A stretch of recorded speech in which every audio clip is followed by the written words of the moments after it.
সুপ্ৰভাত জনাইছোঁ সকলোকে। সকলোৰে দিনটো সুন্দৰ হওক, সুখৰ হওক, তাকে কামনা কৰিছোঁ। আজি সুন্দৰ পোৱাতে আপোনালোকলৈ সাংঘাতিক ধুনীয়া এটা সুন্দৰ পইণ্ট লৈ আহিছোঁ আৰু সেই পইণ্টটো মই ভাবোঁ আপোনালোকে সকলোৱে একচেপ্ট কৰিব।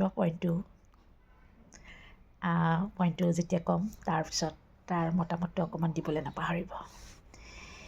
এটা কথা কওকচোন, আমাৰ শৰীৰটোৰ কাৰণে আমি বহুতেই ঠিক কৰোঁ, মানে যেতিয়া আমাৰ দিনক দিনে আমি বয়স বাঢ়ি বাঢ়ি গৈ যায়, বয়সটোতো মানুহে কোনেও ধৰি ৰাখিব নোৱাৰে, কিন্তু কিছু বস্তু ধৰি ৰাখিব পাৰে, মানে নিজক অকণমান ঠিক কৰি ৰাখিব পাৰে। এক্সাৰচাইজ কৰি, মেডিটেশ্যন কৰি, বহুত বস্তু কৰি আমি নিজক ঠিক কৰি ৰাখোঁ ন, কিন্তু আমি বয়সটো কেতিয়াও ধৰি ৰাখিব নোৱাৰোঁ। ঠিক তেনেদৰে আমাৰ সম্বন্ধবোৰো তেনেকুৱা। সম্বন্ধ এটা যেতিয়া প্ৰথম ষ্টাৰ্ট হয়, বহুত মৰম থাকে, বহুত সন্মান থাকে, বিশ্বাস থাকে। লাহে লাহে কি হৈ গৈ সেই সম্বন্ধবোৰ যেতিয়া পুৰণা হৈ যায় নহয়, লাহে লাহে সম্বন্ধবোৰ খিচৰিত হৈ পৰে। কথাটো হয় ন? আৰু সম্বন্ধৰ কাৰণেতো বহুত কি হৈ যায় দেখি আছে। এটা কথা কওকচোন, মই এটা কথা ভাবোঁ, এজোপা ঘৰৰ যেতিয়া যেনিবা আমাৰ ঘৰত এজোপা লিচু গছ আছে, সাংঘাতিক লিচু লাগে, সাংঘাতিক মিঠা, সাংঘাতিক ধুনীয়া খাবলৈ, বিৰাট ধুনীয়া লিচু গছজোপি ইমান ভৰপূৰকৈ লাগে নহয়। তাৰপিছত লাষ্টত লাহে লাহে কেইবছৰমান যোৱাৰ পিছত লিচু গছজোপি নলগা হৈ যায়। চাব দেই, কিন্তু প্ৰথমতে বহুত খালোঁ, কাৰোবাক বেলেগকো দিলোঁ, ওচৰ চুবুৰীয়াক দিলোঁ, নিজৰ ফেমিলি চবকে দিলোঁ, আৰু নিজে যে কিমান ভৰপূৰ মন ভৰাই খালোঁ। কিন্তু যেতিয়া নলগা হৈ যায়, তেতিয়া আমি কি কৰোঁ, মনটো এডাল এনেই আছে আৰু কাটি পেলাই দিব বিচাৰোঁ ন। কেতিয়াও নকৰিব এইটো। সেই যে আমাক যে সেইখিনি সময়ত যে ইমান মিঠাচ দিলে, ইমান সুখ দিলে, ইমান শান্তি দিলে, আমি কিয় পাহৰি যাওঁ?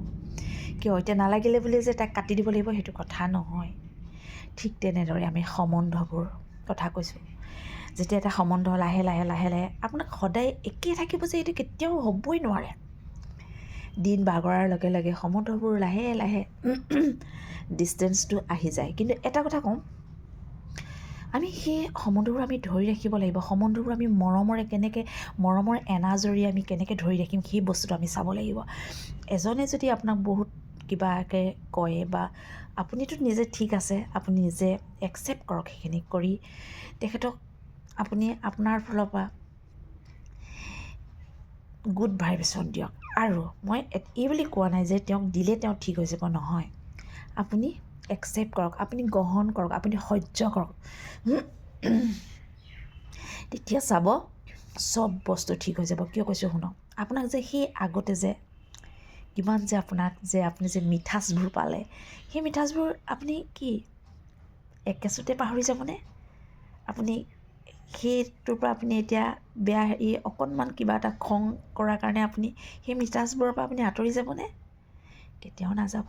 কিয় কৈছোঁ শুনক, এজনে যদি বহুত গৰম হৈছে, এজন ঠাণ্ডা হওক। আপুনি যদি সেই মিঠাচবোৰ দিব পাৰে, সেই মৰমখিনি দিব পাৰে, আপুনি সেই সন্মানখিনি দিব পাৰে, আপোনাৰ সম্বন্ধক মই দি ক'ব পাৰোঁ, আপোনাৰ সম্বন্ধ স্বৰ্গীয় হৈ থাকিব। কিয় কৈছোঁ চাওক, আপোনাৰ সম্বন্ধবোৰ মধুৰ হৈ থাকিব। আপুনি সেই মধুৰতা আপুনি ধৰি ৰাখিব পাৰিব। কিন্তু আজি আমি মানুহখিনি কি হয়, আমি বহুত অধৈৰ্য। আমাক খুব তৎক্ষণাত আমাক ফাষ্ট বস্তু লাগে, আৰু কিবা এটা হ'লে আমি একদম ফটককৈ এৰি দিওঁ। নহয়, সেয়া সদায় মনত ৰাখিব। সেই গছডালৰ পৰা বা সেই সম্পৰ্কটোৰ পৰা যিখিনি আপুনি মিঠাচ পালে, যিখিনি সন্মান পালে, সেইখিনি সদায় মনত ৰাখিব। সেইখিনি সন্মান যেতিয়া মনত ৰাখিব, সেই মৰমখিনি যেতিয়া সদায় মনত ৰাখিব, আপোনাৰ সম্পৰ্ক সদায় মধুৰতমৰ পৰা মধুৰতমলৈ উৎপন্ন হ'ব, আৰু সেই সম্পৰ্ক সদায় একগোট হৈ থাকিব, এটা মুঠিত বান্ধ খাই থাকিব। আজি এনেকেই লৈ আহিলোঁ অকণমান, আকৌ ক'ম। ঠিক আছে, আজি ইমানতে ৰাখোঁ। আপোনালোকৰ দিনটো বহুত বেছি সুন্দৰ হওক, তাকে কামনা কৰিছোঁ। নমস্কাৰ।